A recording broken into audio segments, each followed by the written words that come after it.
네, 오늘 싱글 오일 화학에 대한 얘기를 좀 해보도록 하겠습니다. 아버비테와 바질, 베르가못 이 세 가지를 오늘 얘기를 해보도록 할 텐데요. 첫 번째 아버비테를 보실까요? 아버비테는요, 이제 학명은 이렇게 보시면 투이아 플리카타라고 합니다. 추출 부위는요, 나무고요. 증기중류법으로 추출을 해요. 혹시 선생님들 이제 향 맡아보셨는지 모르겠지만 이 향을 맡아보면 어떤 느낌이 나냐면 그 뭐지? 이 광택제 같은 그런 향이 나요. 그래서 뭐 약간 신나라고 해야 되나? 그런 향이 조금 나기도 하는데 이 아워비테 같은 경우는요. 가구 광택제로도 좀 알려져 있다고 해요. 그래서 여기에 그 화학적인 주요 특장점을 보시면은요. 영어로 써 있잖아요. 이제 메틸 튜제이트라고 되어 있습니다. 메틸 튜제이트. 이 메틸 튜제이트라고 하면은 어디에 소속되어 있느냐 하면 에스테르류예요. 에스테르.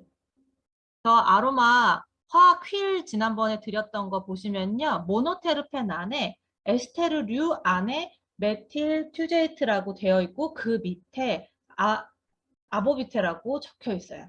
그래서 그 화학휘를 보시면 좋을 것 같고 그 겉면에 있는 맨 마지막 부분에 보면은 재생이라는 부분이 있어요. 그래서 그 메틸 튜제이트의 특징은 재생을 얘기할 수 있습니다. 그래서 이거를 국소적으로 피부에 바르게 되면요. 맑고 건강한 피부를 가질 수 있습니다. 그리고 항진균 효과가 있어서요. 그 이제 논문에 보면은 그 세계의 병연성 진균에 대해서 항진균 작용을 했다라고 하면서 이제 실험을 한 그런 논문도 있어요. 항진균에 도움이 되고 있고요. 이 아보비테 같은 경우는요. 인디안 생명의 나무라고 얘기를 해요.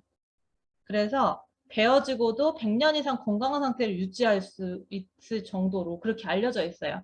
그래서 인디안들이 뭔가 그 영적인 그런 오일로 사용하기도 합니다. 나무를. 그래서 이제 보통 방향성 효과할 때 우리가 디퓨징 하거나 이렇게 만약에 사용한다고 하면은요. 진정 효과가 있고요. 이 나무에서 나오는 거는 보통 그런 진정 효과가 있잖아요. 그리고 이제 명상능력을 향상시키는 그런 오일이라고 할 수 있습니다. 제가 직접 디퓨징을 해봤는데요. 제가 이 향을 그렇게 좋아하지는 않아요. 그런데 이게 그냥 맡을 때하고 디퓨징 하면서 다른 거랑 섞였을 때는 향이 괜찮더라고요. 그리고 이제 적게 넣다 보니까 은은하게 나면서 향이 좋아서 발향하는 것도 추천해 드리고 있어요. 그리고 물에다가 희석하면은요, 자연 친화적인 세정제로도 사용할 수 있기 때문에 다양하게 사용되어지는 그런 오일 중에 하나입니다. 이 아모비테 오일 5ml를 생산하는 데는요, 이제 998g의 이제 시더 나무가 필요하다라고 얘기를 하는데 한 1kg 정도의 나무에서 이제 에센셜 오일 5ml를 생산한다고 볼 수 있어요. 그러니까 이제 많이 나오는 오일 중에 하나라고 볼 수 있죠. 그래서 요 캐나다 웨스턴 시더 나무를 에서 추출된다라는 거를 조금 네, 알고 계시면 좋을 것 같아요. 이 사진 좀 보이실까요? 이게 어떤 선생님이 직접적으로 한번 아버비텔 사용해가지고 좋아지신 게인데요. 2020년 5월에 그 개구리 알처럼 뭐가 생겼어요. 이게 약간 바이러스성 수포 같은 그런 느낌으로 되어 있었거든요. 그래서 이게 보시면은 고름이라고 그러나요? 그런 것처럼 느껴지게 보이는데 그게 자세히 확대해서 보면은요. 안에 개구리 알처럼 되어 있는 거예요. 그래서 간지럽고 얘를 터트리면은 이게 약간 번지는 그런 형태로 되어 있었는데 이거를 아버비테를 바르시고 나서 일단 첫 번째로 이제 가려움증이 없어졌고요. 그다음에 지금 보시면 2020년 5월 25일이고 다음날 26일 보면은 똑같은 부위인데 그 노란 부분이 아예 없어졌어요. 그래서 이 부분이 그 터트리지 않고 그 상태에서 바로 바른 거였거든요. 그러면 이 안에 있던 것들이 없어지면서 이제 그 쫙 말랐어요. 위에 이렇게 우리가 겹친 사이 피부하고 이렇게 사이에 뭔가 수포처럼 올라왔던 게 없어지면서 쫙 붙어 있었거든요. 근데 이게 지금 발 뒤에만 있는 게 아니라 엄지발가락까지 있었던 거예요. 같은 위치로. 그래서 이 두 개 다 해가지고 바르시고 나서 좋아지셨고, 그다음에 또 하나는 이게 며칠 전에 또 나왔대요. 엄지발가락 쪽에. 그러면서 간지럼이랑 이런 것들이 있어가지고 다시 이제 한 번 더 생각나셔가지고 아버비트를 바르셨는데 그러고 나서 이제 지금 5월 26일에 했던 것 같이 이렇게 딱 달라붙어 있어가지고 이제 그 껍데기를 살짝 이제 좀 제거한 다음에 그 위에다가 아보비트를 또 바르셨다고 얘기를 하시더라고요. 그래서 이게 그 우리가 그러니까 어디선가 바이러스나 아니면은 감염이 돼서 문제가 생길 수도 있어요. 그랬을 때 이 아버비트 오일이 이런 부분에서는 굉장히 도움이 많이 된다는 그런 체험이 있어가지고 연결해서 한번 얘기를 해드렸어요. 두 번째는 바질이에요. 바질은 오키움 바질리쿰이라고 하죠. 오키움 바질리쿰이라는 학명을 가지고 있고요. 추출 부위는 잎이에요. 증기증류법으로 되어 있고 그 다음에 이제 지금 여기 옆에 써 있는 것처럼 이제 리날룰, 그 다음에 베르가모텐, 그 다음에 1,8 시네올 이런 그런 주요 화학 성분들이 있어요. 그 전에 여기 한번 제가 조그맣게 써 있어서 잘 안 보이실 것 같아서 한번 읽어드리도록 할게요. 본 그래프는 해당 에센셜 오일의 주된 화합물들을 보여줍니다. 이외에도 추가적인 성분이 있을 수 있습니다. 라고 되어 있어요. 우리가 보통 이 오일 하나에 굉장히 많은 화학 성분이 들어있잖아요. 그 중에 굉장히 이제 많은 퍼센테이지를 차지하는 것만 여기 이렇게 보여지는 거기 때문에 그렇게 한번 생각해 보시면 좋을 것 같고요. 리날룰이라는 성분은요. 알코올이었어요. 모노테르펜 알코올에 되어 있는 성분이에요. 끝이 OL로 끝나잖아요. 그거는 이제 알코올류다라고 저희가 확인을 할 수 있고요. 그 다음에 이제 베르가모텐 같은 경우 EN2로 끝나잖아요. EN2로 끝나는 건 테르펜유라고 할 수 있어요.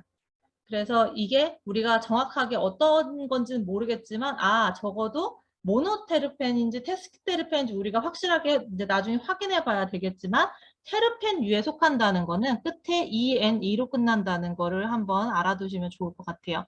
그다음에 마지막으로 1,8 시네올이라는 거는 우리가 산화물 있잖아요. 옥사이드계에 있는 건데 지금 바질에 1,8 시네올이 있다는 거는 호흡기에도 좀 도움이 되겠구나, 이 바질 오일이라고 저희가 좀 유추할 수 있는 것 중에 하나가 될 수 있습니다.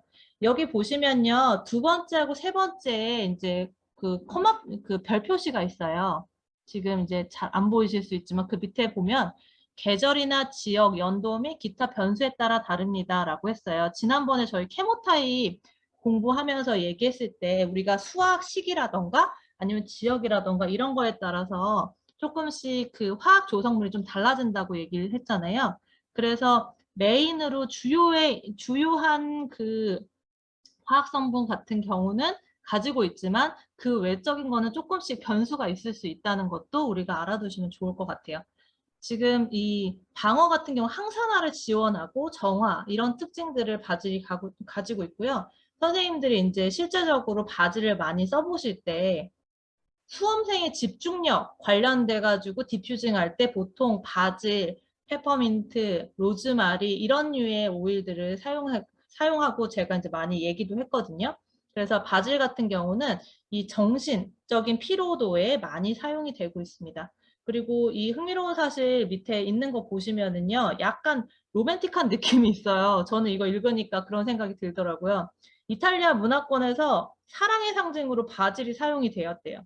그래서 남자들이 만약에 바지를 갖고 다닌다 하면은 자기가 결혼 상대로 진지하게 생각하는 마음에 든 여성이 있다는 걸 상징을 했다는 거예요. 그러니까 은유적으로 이렇게 가지고 다녔다라는 거 보여지고요. 그 다음에 이제 보통 우리가 알다시피 이제 이탈리아나 이런 유럽 쪽에서 바질과 관련된 그런 요리들이 되게 많아요. 이제 바질 페스토 같은 것도 이제 들어보셨을 거고 스파게티나 피자 이런 데서 많이 사용이 되고요. 그 다음에 바질 잎 가지고도 이제 피자도 만들고 뭐 다양하게 이런 허브 향에 관련돼 가지고 하고 저희 집에 보니까 그 고기 같은 거 먹을 때 허브 솔트에 이 바질이 같이 들어있는 경우도 좀 있더라고요. 그래서 이제 뭔가 그런 잡내라는 거 이런 거 없애주는 그런 데도 많이 사용해서 바질 같은 경우는 유럽 사람들이 정말 많이 상용하는 그런 이제 재료 중에 하나라고 볼 수 있습니다. 그리고 오일로 사용했을 때도 이제 뭐 정신적인 피로라던가 그 다음에 이제 방향성으로 사용하게 된다고 하면 마음을 열고 생각을 명확하게 하도록 도와주는 그런 역할을 하고 있어요. 그래서 우리가 뭔가 그 수험생의 정신 집중에 도움이 되기도 하지만 같이 방향성을 있을 때는 생각을 명확하게 하고 이제 정리를 좀 잘할 수 있게 그렇게 도와주는 그런 효과가 있다고 보실 수 있습니다. 그리고 바질 오일에 15ml 하나 생산하는데요. 잎이 한 3kg 정도가 필요하다고 얘기를 해요. 그러면 저희가 300방울 정도잖아요. 그러니까 이것도 굉장히 많이 사용하는 그렇게 하는 오일 중에 하나라고 볼 수 있습니다. 저는 바질 같은 경우는 어떨 때 많이 사용하냐면요. 공부할 때 좀 많이 사용하는 편이에요. 그래서 이제 뭔가 뭐 이렇게 수업 준비를 한다던가 아니면 제가 뭔가 해야 될 일을 정리를 하고 싶거나 이럴 때는 디퓨징 할 때 바질을 꼭 넣거든요. 대신에 바질을 너무 많이 넣으면은요, 바질 향 때문에 다른 향들이 조금 묻히기도 해요. 그래서 저는 보통 전체적인 오일 양 중에서 바질은 한 방울에서 최대 2방울 정도만 넣고요. 그 외에 다른 오일들을 많이 디퓨징 하는 경우가 있거든요. 선생님들이 가감해서 사용하실 수 있지만 이제 바질이 조금 향이 강하기 때문에 그런 것들을 조절하면서 사용하시는 것도 좋을 것 같아요. 마지막으로 오늘 베르가못을 보게 될 텐데요. 베르가못은 선생님들이 다 아시다시피 시트러스 계열이죠. 그래서 학명으로는 시트루스 베르가미아라고 되어 있습니다. 이 베르가못은요. 리모넨 성분이 많이 들어있어요. ENE로 끝나잖아요. 리모넨 성분은 모노테르펜에 많이 들어있는 그런 성분이라고 할 수 있고요.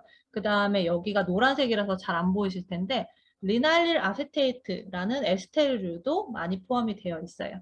그 다음에 감마테르피넨하고 리날롤, 그 다음에 알파피넨 이렇게 해가지고 이 전체적으로 베르가못이 가지고 있는 화학 조성물이 지금 앞에 있는 두 가지보다는 조금 더 풍성하고 다양하다라는 거를 볼 수 있죠. 우리가 보통 베르가못 하면은 어디에 쓰시는지 혹시 기억나시나요? 보통 저희가 흑병. 네, 맞아요. 화병에 쓴다고 보통 얘기하죠.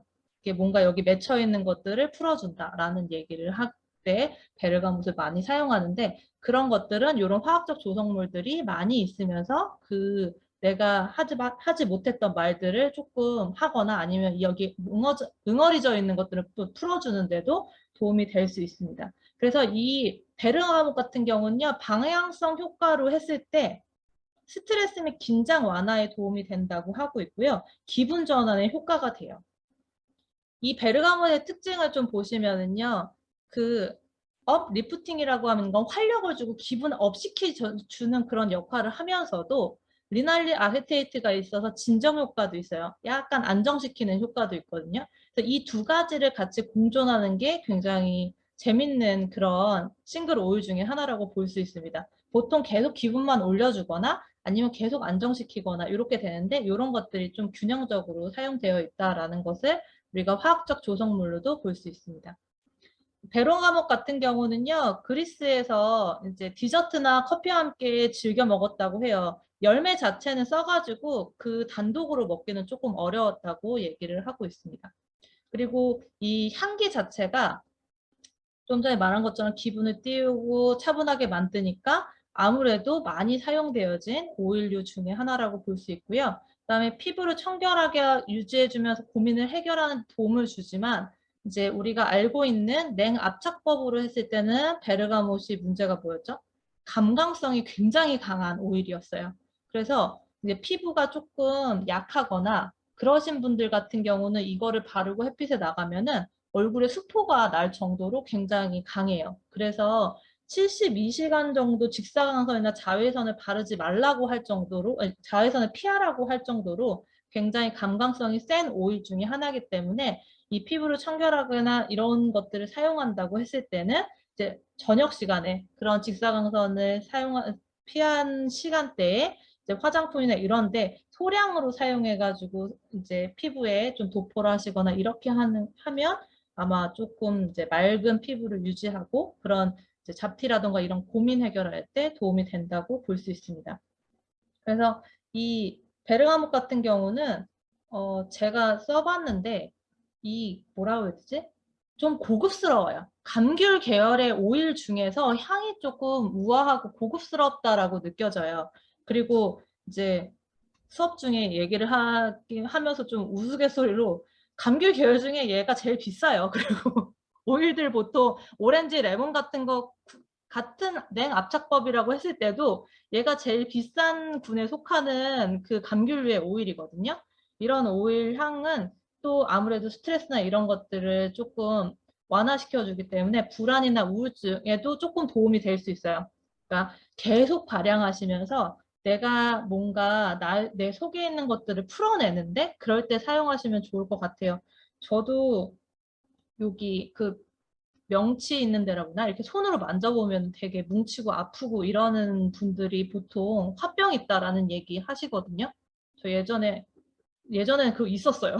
그래가지고 이렇게 만져보면 뭔가 아프고 이렇게 통증도 오래 가고 그랬는데 요즘에는 아로마를 사용하면서 이제 다양하게 사용하기도 하고 이제 베르가못 향도 되게 많이 디퓨징 하는 것 중에 하나거든요. 그러다 보니까 요즘에 이렇게 만져도 별로 아픈 거를 못 느끼겠더라고요. 그래서 이게 화병이 좀 해결이 됐나? 보통은 그런 거 해결 안 돼가지고 나중에 이제 다른 병하고 또 연결이 되기도 하는데 그런 것들이 조금 완화가 되지 않았나라는 생각이 들기도 합니다. 그래서 오늘은 요 세 가지를 했고요. 다음 주에는 이제 블랙페퍼랑 블랙스프루스 그리고 시더우드에 대한 이런 얘기들을 좀 해보도록 하겠습니다. 감사합니다.